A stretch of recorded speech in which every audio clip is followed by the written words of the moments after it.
Hello student, start करते हैं आज की worksheet. Class 7th, subject science, worksheet 5, 3rd of अगस्त। यहाँ पे स्टूडेंट अपना name of the student, name of the class teacher और सब्जेक्ट टीचर। वर्कशीट का टॉपिक है how nutrient and replaced in the soil.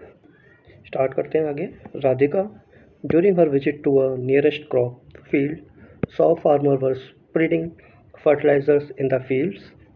She saw the same in the garden where gardener was using manures in logs or in pots. She wondered why they are doing so. ठीक है, तो राधिका ने अपने पास के खेत में देखा था कि फार्मर जो है स्प्रेडिंग खाद का यूज़ कर रहे हैं, फर्टिलाइज़र का यूज़ कर रहे हैं फसल के लिए। और जनरली देखते हैं कि अब हम अपने बाग बगीचों में, गार्डन में देखते हैं कि माली भी यूज़ करता है मैनुअल्स इन लॉन में। जब वो पौधा लगाता है और एक गमले में प्लांट लगाते हैं तो खाद का यूज़ किया जाता है, fertiliser and manuals. So what is fertiliser? अब यहाँ पे फर्टिलाइज़र के बारे में बताया गया है। Fertiliser are chemical substance which provide nutrient to plants. ठीक है, फर्टिलाइज़र एक केमिकल सब्सटेंस है जो प्लांट को न्यूट्रिएंट प्रोवाइड करता है। मेनली जो फर्टिलाइज़र में होता है वो नाइट्रोजन होता है, फॉस्फोरस होता है और पोटेशियम होता है। ठीक है, और मैनुअल्स क्या होते हैं? ये ऑर्गेनिक सब्सटेंस होते हैं which are obtain from decaying part of plants and animal excreta and providing nutrient to plant. ठीक है, मैनुअल्स यानी कि खाद होती है। खाद जो होते हैं वो नेचुरल होते हैं, नेचुरल बनते हैं, जैसे कि एनिमल्स के गोबर होता है और प्लांट्स की सड़ी गली पत्तियाँ होती हैं, वो जब इकट्ठा हो जाती हैं तो नेचुरल ही वो नाइट्रोजन, फॉस्फोरस और पोटेशियम तैयार करती हैं। इनको हम खाद कहते हैं, नेचुरली होती है वो। किसी प्लांट या फैक्ट्री में फर्टिलाइज़र की तरह नहीं बनती। फर्टिलाइज़र ह्यूमन द्वारा बनाया जाता है फैक्ट्री में, प्लांट में, और उनको बोरों में, बैग में बंद करके किसानों को दिया जाता है जो परचेज़ करते हैं। ठीक है, और लेकिन मैनुअल्स जो क्या होते हैं, प्राकृतिक है, नेचुरल है। आगे चलते हैं। Plants absorb minerals, nutrients from the soil for their growth and good health. ठीक है, प्लांट का मिनरल्स, न्यूट्रिएंट्स कहाँ से एब्जॉर्ब करते हैं? सोइल से, मिट्टी से, अपनी ग्रोथ और अच्छी हेल्थ के लिए। so that the amounts of these nutrients keep on decreasing in the soil. so क्या होता है कि मिट्टी में फिर वो अमाउंट जो होती है न्यूट्रिएंट्स की कम होती आती है क्योंकि प्लांट्स उसको एब्जॉर्ब करते आते हैं। ठीक है, आगे चलते हैं। Fertiliser and manuals contain plants nutrients such as nitrogen, potassium, phosphorus, etc. These nutrients need to be added from time to time to enrich soil. ठीक है, तो फर्टिलाइज़र और मतलब उर्वरक और खाद को प्लांट के न्यूट्रिएंट के यूज़ में प्रयोग किया जाता है, जिसमें नाइट्रोजन, पोटेशियम, फास्फोरस मेन रूप से होती है। ठीक है, और ये मिट्टी में क्या होता है, टाइम टू टाइम मिलाया जाता है जिससे कि पौधों को पौष्टिकता और अच्छी हेल्प मिल सके। Among all these nutrient plants require nitrogen in the large amount. Through nitrogen is in plenty of air, but plants cannot take it directly. ठीक है, तो प्लांट को क्या होता है, प्लांट को बढ़ने के लिए नाइट्रोजन की काफ़ी लार्ज मात्रा, यानी कि अधिक मात्रा में ज़रूरत होती है। और जो नाइट्रोजन होती है वो कुछ नाइट्रोजन हवाओं में भी होती है, लेकिन प्लांट क्या करते हैं कि डायरेक्टली वो हवा से नहीं ले पाते nitrogen. They need nitrogen in the soluble form, यानी कि उर्वरक या खाद में जब वो मिलती है मिट्टी में, उसको एब्जॉर्ब करते हैं, डायरेक्टली नहीं लेते वो एयर से। आगे चलते हैं। The bacteria called rhizobium which lives in the roots of grain, peas, moong, beans and other legumes can take atmospheric nitrogen and convert it into a soluble form.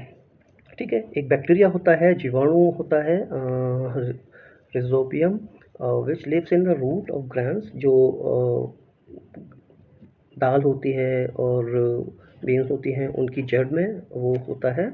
और वो क्या करता है कि वो एटमॉस्फेयर से नाइट्रोजन लेता है और उसको कन्वर्ट करता है सॉल्युबल फॉर्म में, जिससे कि सॉल्युबल फॉर्म में फिर प्लांट उसे लेते हैं। ठीक है, नेक्स्ट फिर आगे चलते हैं। मोस्ट ऑफ पल्स दाल जिनको हम बोलते हैं are obtain from leguminous plants. Leguminous plant होते हैं मोस्ट ऑफ दाल जो होती हैं, उसी तरीके से रोजिबियम के ऊपर डिपेंड होती हैं। ठीक है, जीवाणु उनको नाइट्रोजन इसी तरीके से देते हैं।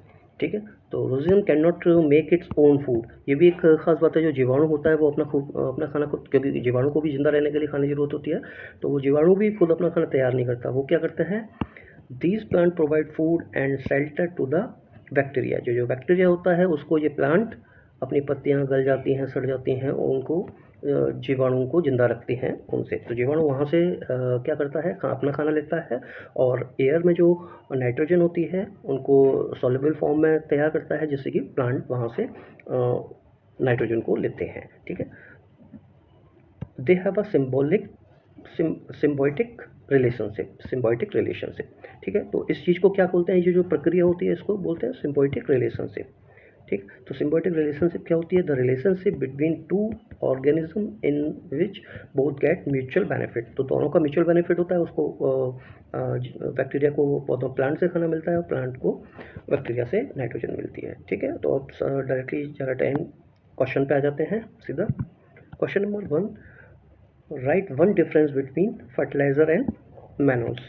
सो डिफरेंस आपको यहाँ पे दिया हुआ है, आप देख सकते हैं, ये फर्टिलाइज़र, ये मैनुअल्स का। ठीक है, तो आप यहाँ से ले सकते हैं। डिफरेंस क्या है, बताया भी था मैंने कि फर्टिलाइज़र जो है वो एक केमिकल सब्सटेंस है जिसको ह्यूमन द्वारा तैयार किया जाता है, फैक्ट्री, ठीक है, प्लांट में तैयार किया जाता है। ठीक है, और जिसमें मेनली नाइट्रोजन, फास्फोरस और पोटेशियम होता है। ठीक है, तो इसका डिफरेंस यहाँ पे लिख सकते हैं। और ये मैनुअल्स, खाद क्या होता है, नेचुरल होती है, ऑर्गेनिक सब्सटेंस होता है, इसको कहीं तैयार नहीं किया जाता है, ये नेचुरली तैयार हो जाता है। जैसे कि जो प्लांट के सड़े गले जो बेकार पार्ट होते हैं उससे, और एनिमल्स के गोबर से, तो तैयार हो जाता है वो। तो ये डिफरेंस दोनों का लिख सकते हैं क्वेश्चन 1 में। अब नेक्स्ट क्वेश्चन 2 देख लेते हैं। Question 2, the 3 main nutrient for the plant are. तो 3 न्यूट्रिएंट क्या हैं, सबसे मेन जो होते हैं नाइट्रोजन, फास्फोरस एंड पोटेशियम। ये 3 मेन न्यूट्रिएंट होते हैं प्लांट के लिए, पौधों के लिए। Question number 3, what is symbiotic relationship. Symbiotic relationship यहाँ पे बताया गया है, the relationship between two organism in which both get mutual benefit. ठीक है, तो ये आप लिख सकते हैं answer. Question number 4, why do plants need fertiliser and manuals. So ये आंसर आप यहाँ से देख सकते हैं, यहाँ से आप लिखेंगे, ये पूरा है। ठीक है, fertiliser and manuals contain plant nutrients such as nitrogen, potassium, phosphorus, etc. These nutrients need to be added from time to time to enrich the soil. Okay, ये क्वेश्चन नंबर 4 का आंसर यहाँ पे हो गया। ठीक है बच्चों, सो वीडियो को लाइक करिएगा और चैनल को सब्सक्राइब करिए, जिससे कि आने वाली वर्कशीट की नोटिफिकेशन आपको टाइम टू टाइम मिलती रहे। Thank you, have a nice day.